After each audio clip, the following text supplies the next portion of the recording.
And today we're going to start with dear friend of mine, Dan Kuehl. Many of you know he sorted out and made the first IW program at National Defense University. He dragged me in, God, what year was it, 94, Dan? 94. 94. And it was, when talk about IW, it was like, the military people, I made this shit up, I have no clue. And I was scared out of my mind when I started doing these presentations for Dan. And we've ended up with InfoWarCon over the years doing some great stuff. And so, of course, we were making it up too. yeah, but you guys, were supposed to be the authorities. I was just some schmuck who wrote a book. That was all. I didn't know anything.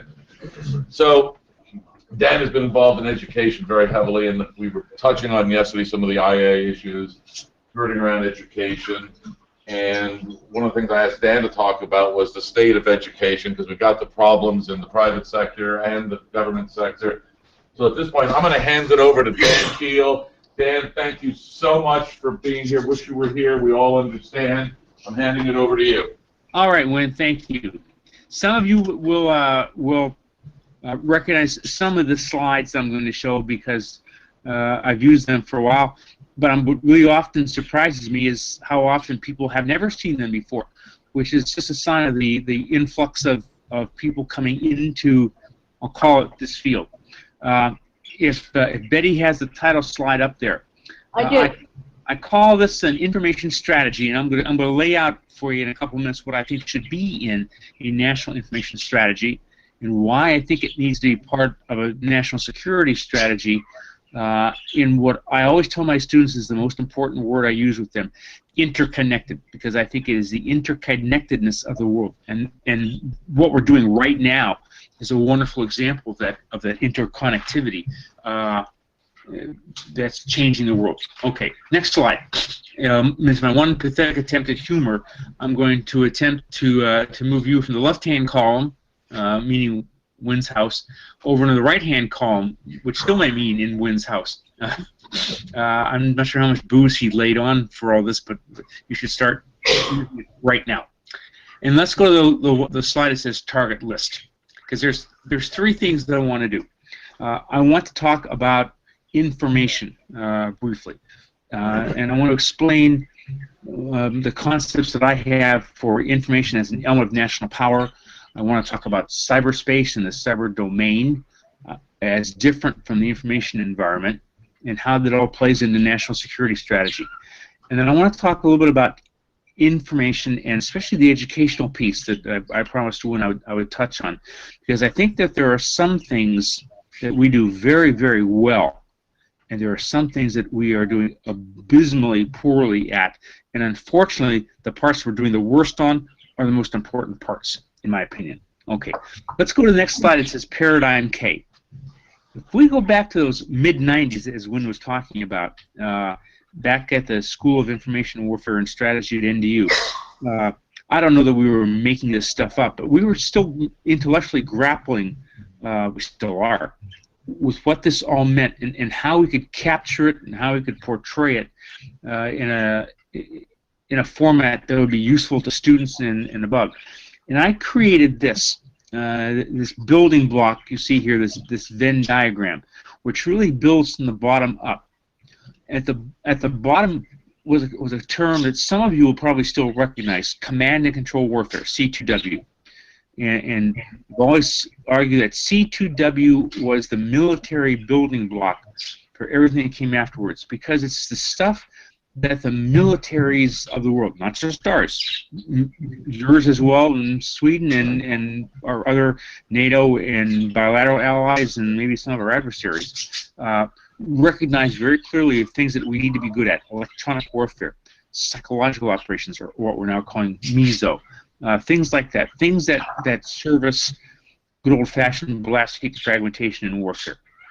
But I've always wanted to argue that C2W was a building block to something larger, and I use the term that has gone out of favor in the DoD since then: information warfare, which focuses on the military use of this stuff, military operations offensively and defensively, and that in turn is a subset of what we've come to term information operations, which actually has started out 10 years ago.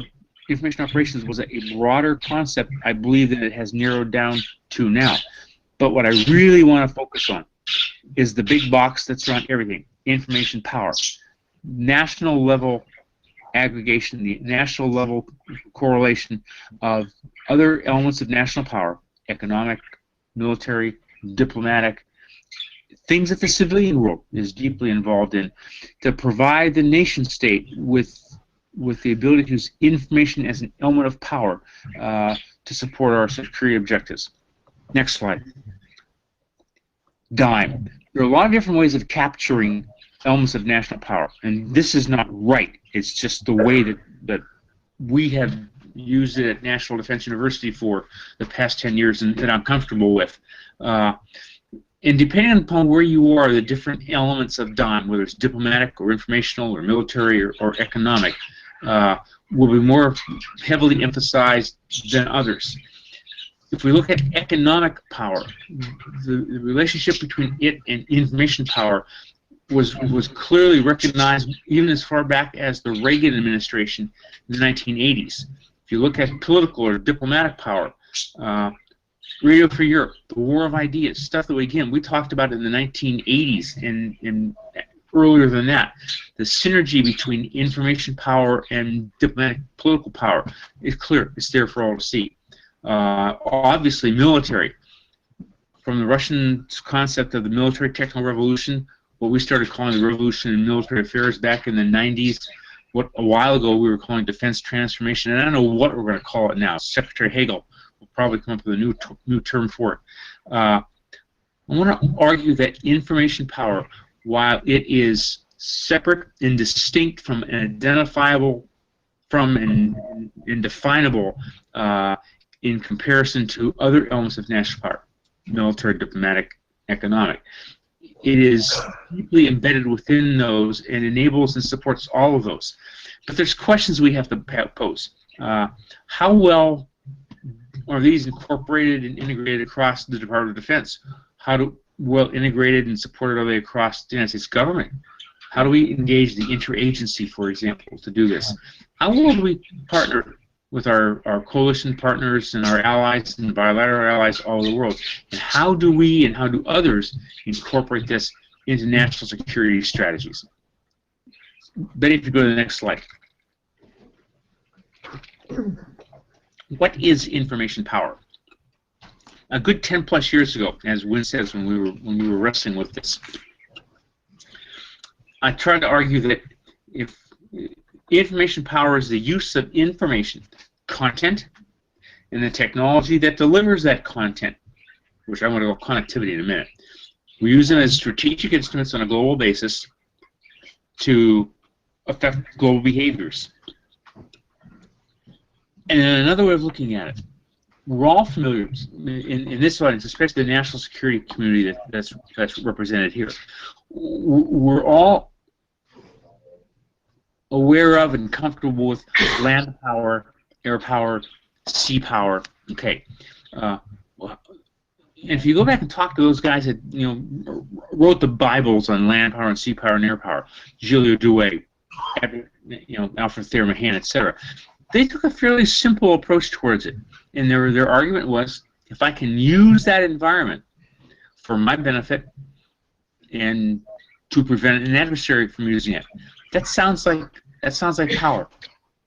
And so another way of looking at information power is the ability to use the information environment. Now, this may sound fairly nebulous, but it's not. There are ways of counting and tabulating and quantifying that power. And I'll get to them in more detail in a minute. Two of them are, in my opinion, clearly measurable.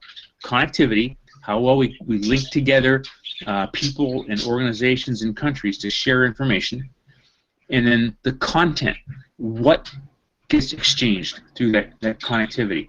And the bottom line of all this is, what impact does it have and how effective is it? Let's go to the next slide. I've been writing about the information environment for 15 years now, and the approach I try to take towards it is of, my students know this by heart, Dan's 3 C's. C1 is connectivity, and that is nothing more complicated than the ability to link together human beings, people, organizations, militaries, countries, so that that connectivity enables them to use the second C, and that's the content. And that is what we build and what we create. It can be words, it can be images, it can be databases, string of ones and zeros. It certainly can be actions, deeds. Deeds are a form of content, and also, in fact, things that you don't do are a form of content. But the most important C, and the one that's the hardest to measure, is the third one, the cognitive impact. We use connectivity to deliver content so we can affect human cognition, because the cognition then affects how we think and behave and decide and act, etc. Very quickly, go to the next slide. I'll go through the next 3 slides quickly. Connectivity, the ability to transmit or receive information. It includes human connectivity. One of the things that has been going on at Wynn's house for the past 24 hours is a whole heck of a lot of connectivity being exploited. And what's everyone doing? They're exchanging content. Go to the next slide. The slide says content. The connectivity enables us to exchange content. And with that, I affect how you think and believe and behave, and you, in turn, affect how I think and behave and believe. It's also tied up with a bunch of other things like credibility and context, and those things are vitally important. The more credible you are, the greater likelihood you have that whatever content you're delivering to someone, person, organization, entire society, country, the greater your credibility, the more believable that content is, and the more likely you are to have the cognitive impact that you want to have. And there's some pictures on that slide there. One of the Saddam statue coming down in Baghdad way back in 2003. There's a little picture beneath it of an American hospital ship. It gives us comfort or something. Which we send that thing out to South America, to the Far East, taking American medical care to places that don't have it. That ship, with the great big red cross painted on the side and the great big American flag on it, that ship is a form of content.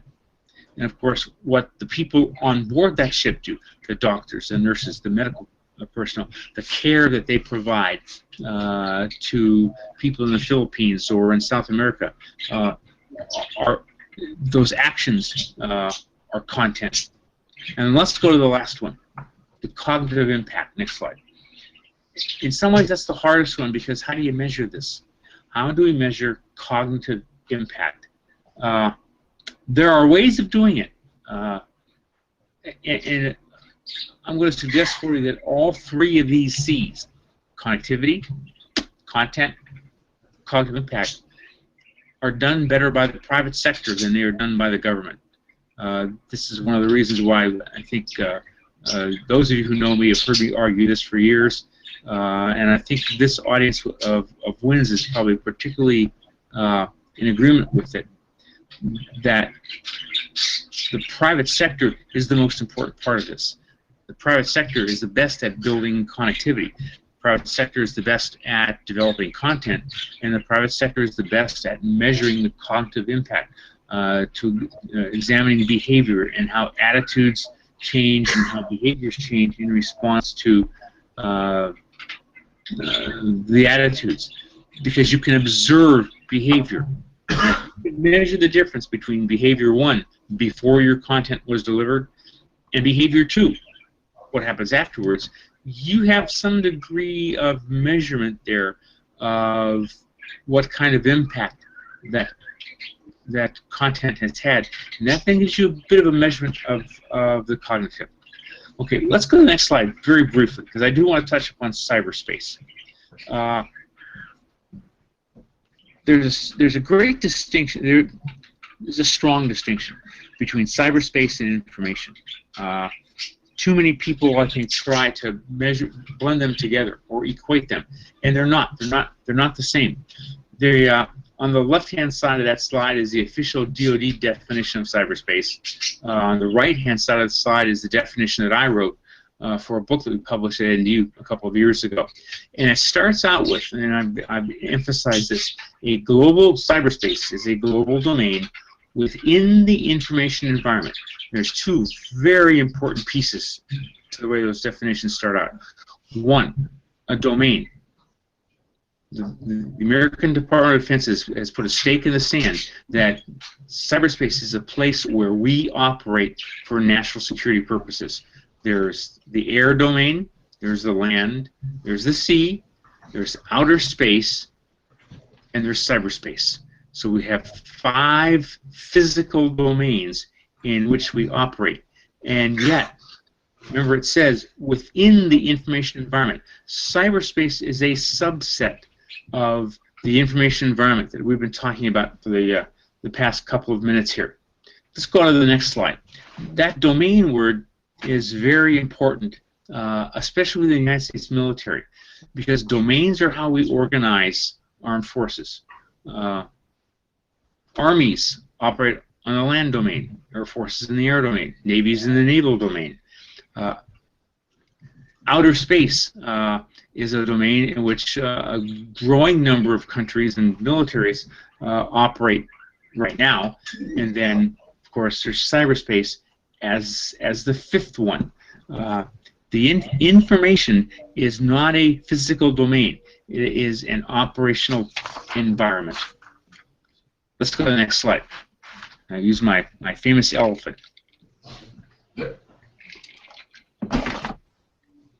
Many of you have heard either me or someone else tell the story of the 5 blind Indians who were brought to the elephant and asked to describe the elephant. Well, they could each describe in some degree of detail the one piece of the elephant that they were able to physically handle.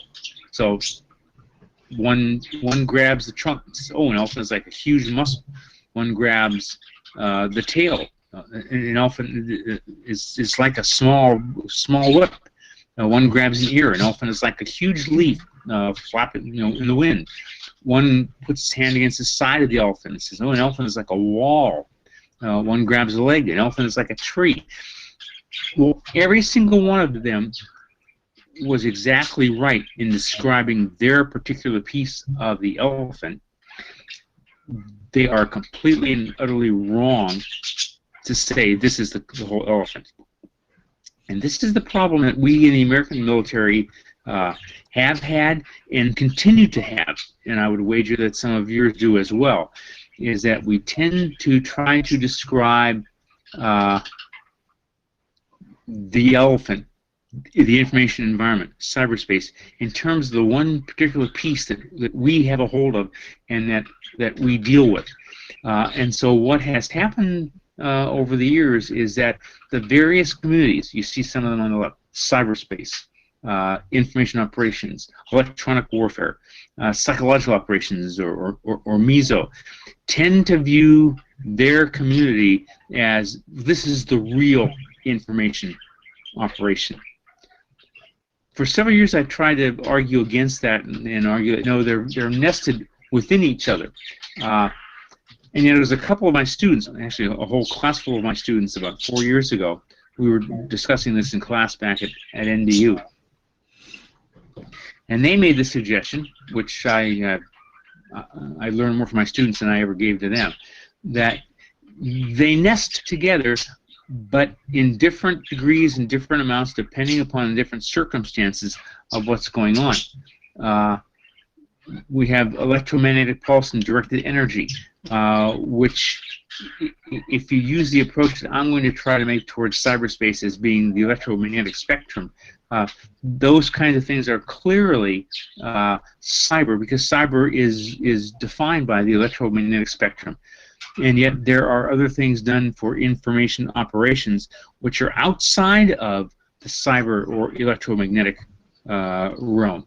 but they're clearly information operations. And so how these things nest together varies depending upon the context of what is happening. And so it's going to depend upon what the details are of how we describe the cyber environment. In fact, I'm going to argue, is cyberspace the domain, or is the electromagnetic spectrum actually the domain? That's the argument that I have come to over the past several years. Betty, next slide. And to stay on the military and to stay on the national security pieces for a few more minutes. Cyber warfare. There's a fair degree of continuity between the approaches taken by the American Department of Defense and by the Russian MOD, because we both try to place cyber war flat, square within the basket of other forms of armed conflict, other forms of warfare. And I fundamentally agree with this approach. Cyber war is not 6 kids in a garage doing something. They may do something harmful, they may do something very negative, but that's not cyber war. Not unless they're doing it under the direction of military authorities for the furtherance of military objectives. And so I think there's some continuity between ourselves and the Russians and others as well. And you can discuss this amongst yourselves. I hope you do, about the how we define cyber war and how it relates to the other things that we do. Next slide, Betty. General Cartwright, who is now retired, I think is one of the more profound thinkers on this. When he was the commander of the United States Strategic Command, which at that point owned information and operations back about 6 years ago, said, if we apply the principles of warfare to the cyber domain as we do to sea, air, and land, we realize the defense of the nation is better served by capabilities enabling us to take the fight to our adversaries when necessary. What he's laying out there really is one of the fundamental reasons why we created the United States Strategic Cyber Command, was to put offense and defense in the same organization and responsible to the same commander, which I think is the right way to do things. I realize not everyone thinks that, and there's an ongoing debate within the American military, within the American government, about cyberspace and warfare and the role of the NSA. You've probably already talked about this, in the role of U.S. Cyber Command, and whether the commander of Cyber Command should be also the head of NSA. That's an argument that I can't settle myself, but I hope you'll talk about it here at the conference. Let's go to the next slide briefly, because I wanted to tie this to national security strategy. When the Obama administration 4 years ago issued in 2010 its national security strategy, there was a fair amount of emphasis, not surprisingly, in that strategy on economics. What was striking was that there was no apparent linkage in the strategy between cyber and economics. There was a fair amount in the security strategy there is on cybersecurity. 1 or 2 pages in the strategy and several paragraphs devoted to it. And cybersecurity, of course, is a very important thing. But there was no attempt to link together cyber and economics. I was struck when later on in 2010 the Her Majesty's government in Great Britain issued a national security strategy, and essentially made the same mistake. It's quite a bit in there about cybersecurity, the potential threat to the Olympics, etc. But there was no effort made to link cyber to other parts of the society. And I was struck with this because a couple years before that, I was chairing a cyber war conference in London, and on the tube one afternoon there was an interview with it was Gordon Brown, the British Prime Minister at the moment. And he was making a very strong argument that enhancing British cyber capabilities, enhancing the connectivity across British society, would have very, very strong positive effects on the British economy, on the British political society, etc., which I fundamentally am in violent agreement with. And yet, by the time you got to our national security strategy and the British one, those links went away, and I was disappointed in that. Next slide, Betty. I want to talk about the Russians here for 2 slides, and I don't know if there are any Russians in attendance or logged on. About 2 years ago, the Ministry of Defense published some guidelines for what I originally thought, what originally has been translated as cyberspace, and that was incorrect. They were not talking specifically about cyber, they were talking about information. They laid out some key objectives, and not surprisingly, there has a strong military and national security flavor to it. Some of the objectives: restraining and averting and resolving conflicts in the infosphere. Their terminology is different from ours. The Russians have written extensively about information warfare, and to them, information warfare is the delivery of content to shape cognition, both inside the Russian Federation and elsewhere as well. The information space, all aspects of creating, using, influencing, the various aspects of the information infrastructure. It's a broader approach than we have taken. Better go to the next slide. Russian MOD overview. There are some principles there that I'm not going to spend any time on. I want to speak for a minute to the bottom bullet. The Russian Federation's armed forces will use maximum possibilities of the info space to defend the Russian Federation, to deter conflict, and shape the international system. Russian Federation is paying a great deal of attention to information as an environment and how they can use that environment to best advantage. Next slide. National security strategists. This was a slide I created specifically for my students at NDU.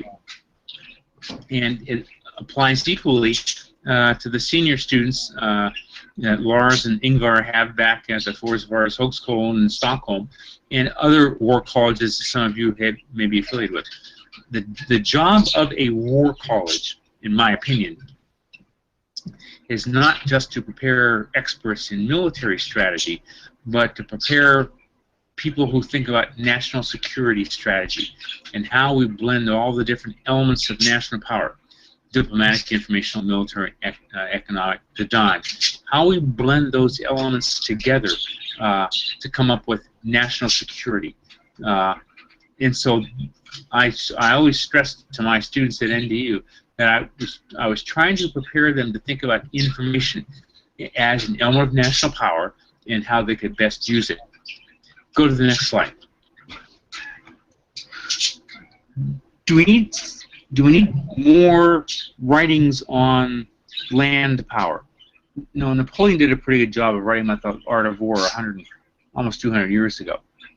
Alfred Thayer Mahan did a pretty good job writing about sea power back around the turn of the 1900s. Gilles Douai, not quite 100 years ago, Command of the Air, wrote about air power. George Kennan, in the 1940s and in the 50s, writing about the sources of Soviet conduct, laid out an approach for a security strategy towards Soviet Union. Even in the realm of the unthinkable, nuclear war, you had thinkers like Herman Kahn, who wrote on thermonuclear war. And of course, to wrap it all up, you had people, a few, like Karl von Clausewitz on war, who tried to take a broad, inclusive approach towards what is war and how does it fit in the modern, 200 years ago, nation-state system. But there's an unclaimed box there at the bottom. On cyber war, no one's written it yet. Someone, maybe it'll be me, maybe it'll be one of you, maybe one of your students, someday will put pen to paper and come up with a coherent theory for what cyber war is and what we're going to do with it. Okay, I promised to talk about education, so let me go to the first of the 3 slides on education.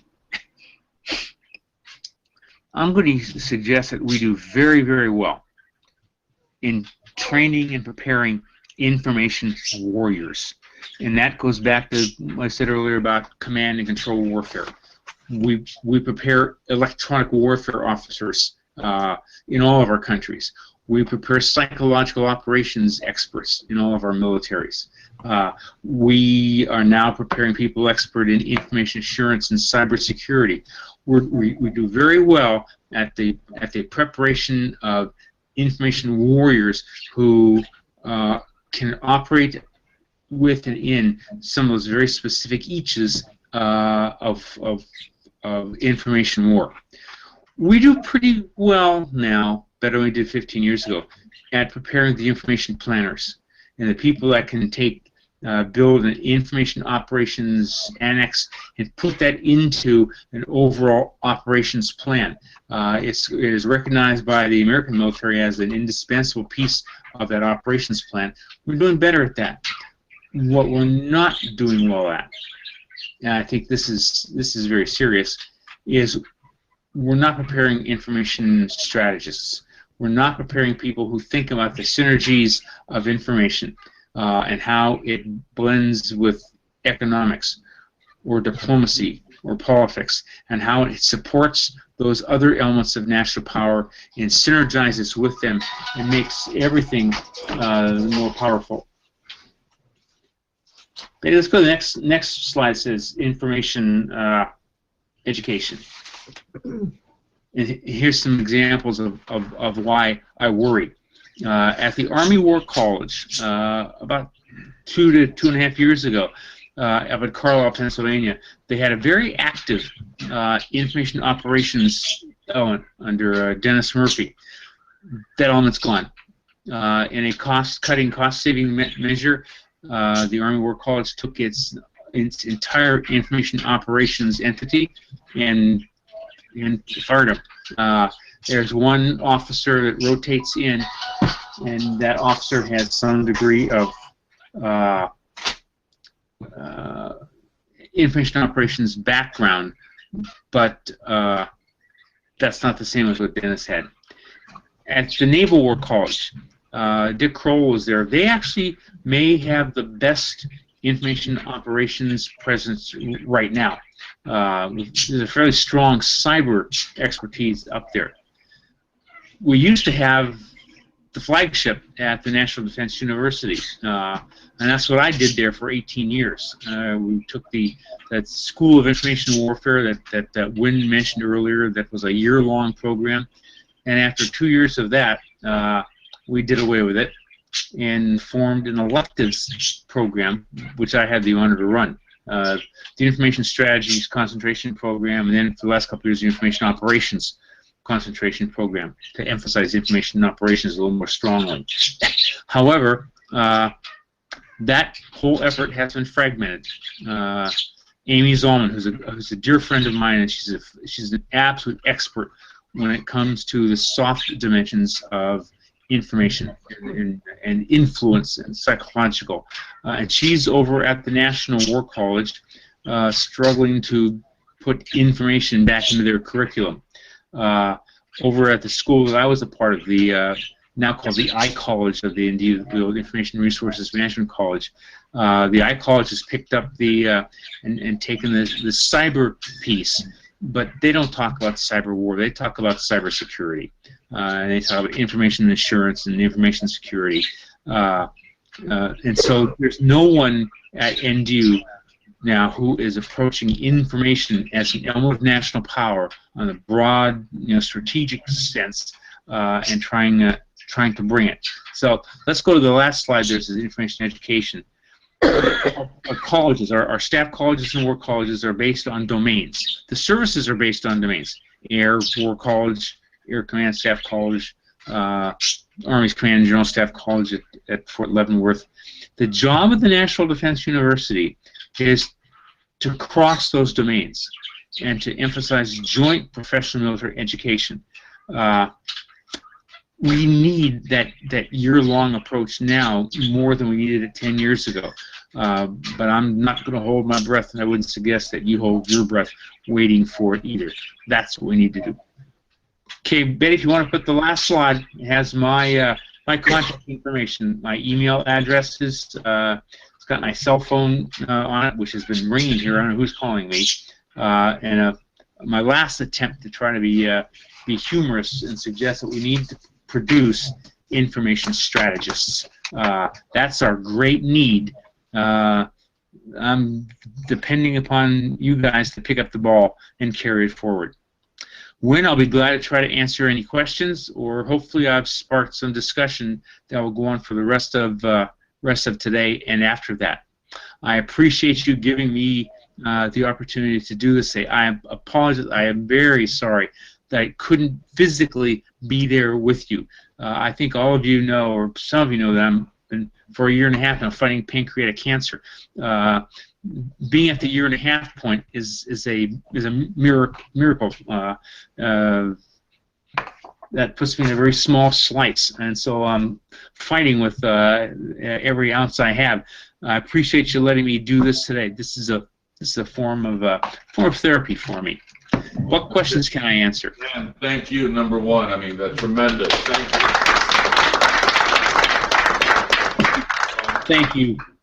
We're all behind you, support you. You know that, and we've all shed a tear upon occasion, and anything we can do along the way. But barring that, I have a question that I'm going to kick it off, and I know Lars has probably got a couple too. The distinction between strategy and tactics is something that in the private sector we deal with very heavily in the information security realm. Tactics you can teach. I maintain that strategy and big thinking is inherent. Can you really teach strategy the way that you're alluding, or do you have to find the right people with the right mindset first and then kind of form it? I think both of those are true. Strategy is not as easy as tactics. Tactics are the things that military forces are the most comfortable with. Strategy is what we need, but I always found this uplifting and energizing at NDU was every year I had 5, 10 or 15 or 20 students who really wanted to dig into this and dive into it deeply and took the strategic part of this really to heart.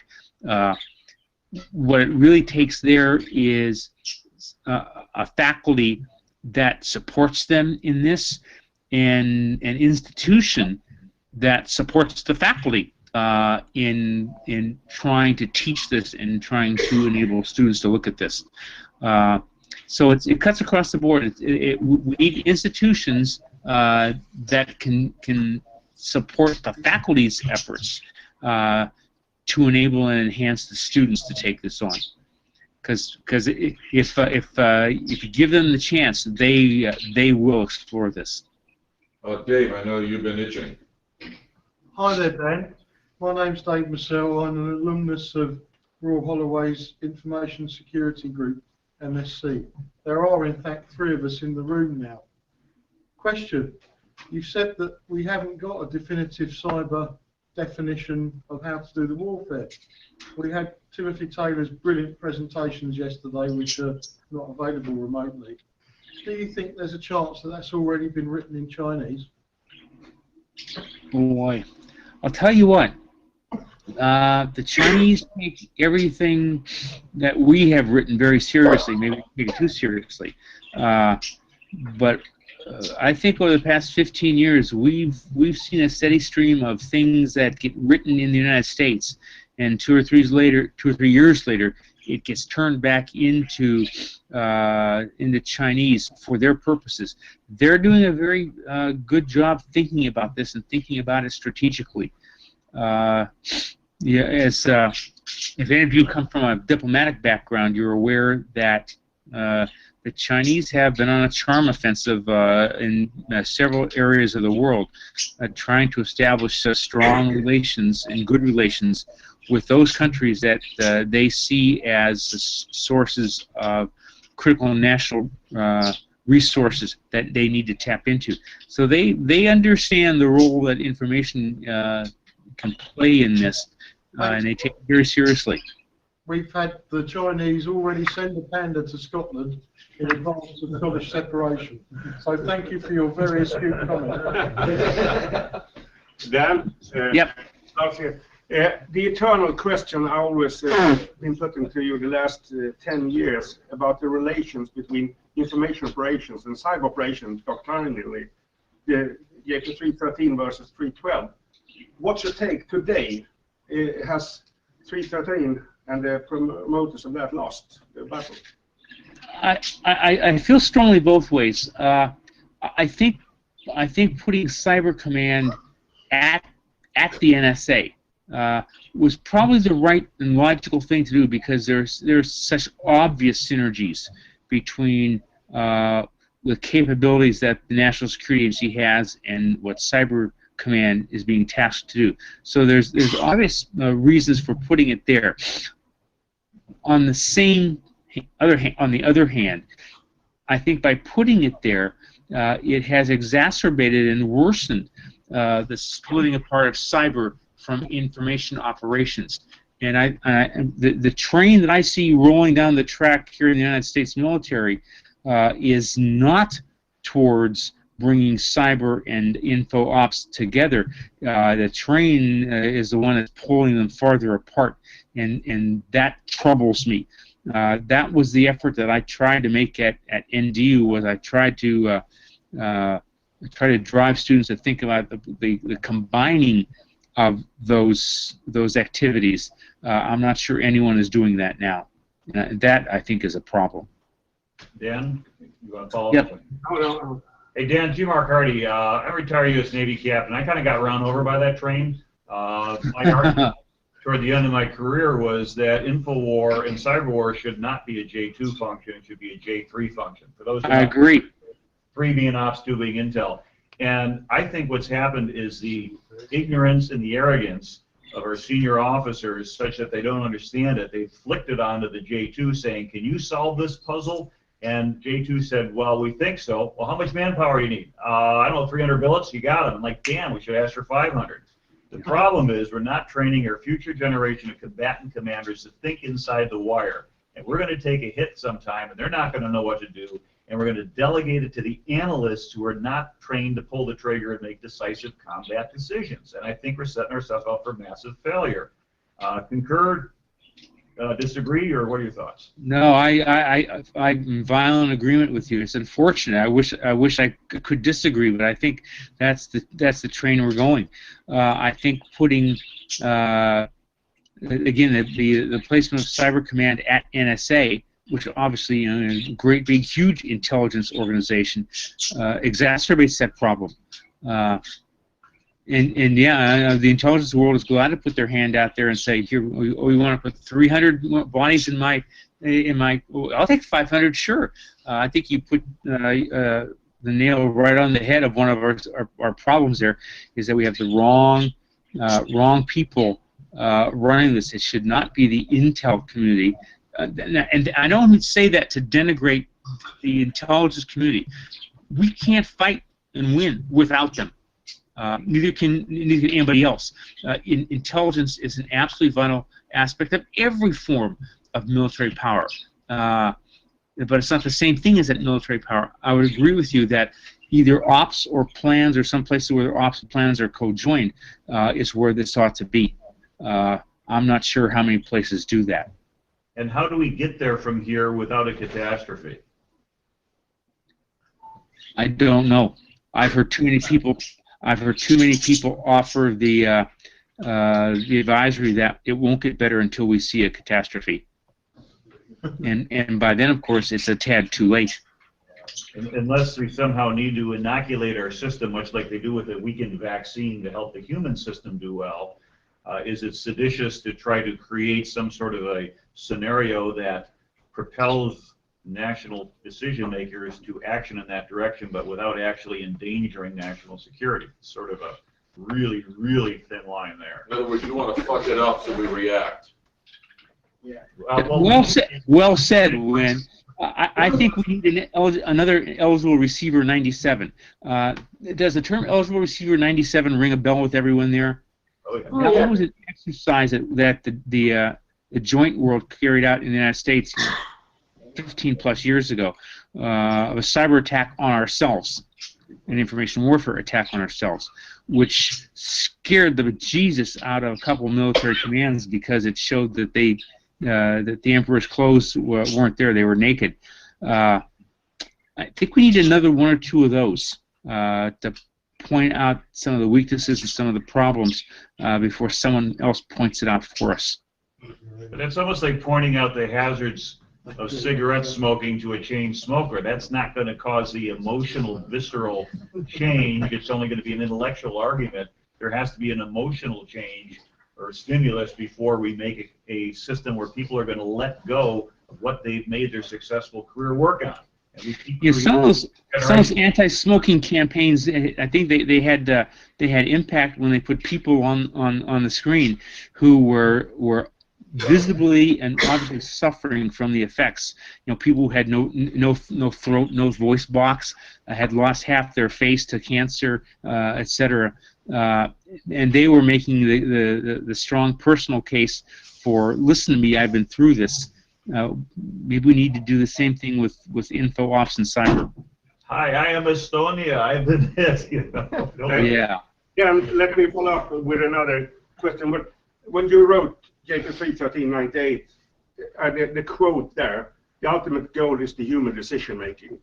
Is there any part in the system where someone who has the center of gravity for thinking on the cognitive side and not just on ones and zeros? Is it a Gypsy at the SOCOM, or where do we see that those things still existing? I don't know how to answer that, Lars.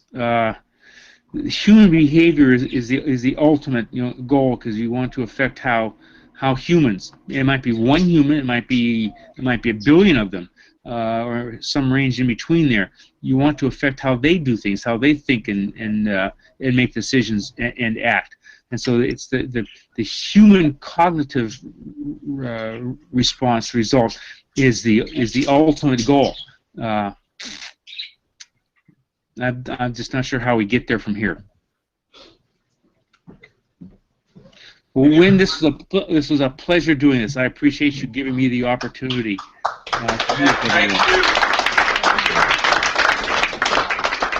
You've got my contact information there. I will take it as a mark of success if my email basket fills up the next couple of days with more questions. And Dan, next year you're going to be here. Hey, Wynn, I don't know whether Dan's able to do this, but one I'm trying to do at what'll be 4 o'clock your time is we're going to try to roll our own digital weapon. That's kind of what I'm going to be talking about, and not sure if you want to dial in and listen in or participate. It's on YouTube Live. It's on YouTube Live, okay. But can you If I can, I will. Thank you. Thanks, Wynn. Okay. There's ways to do it. We can talk later. Dan, thank you very much, and we'll talk soon. Be well. I'm going to sign off now. Thanks, everybody.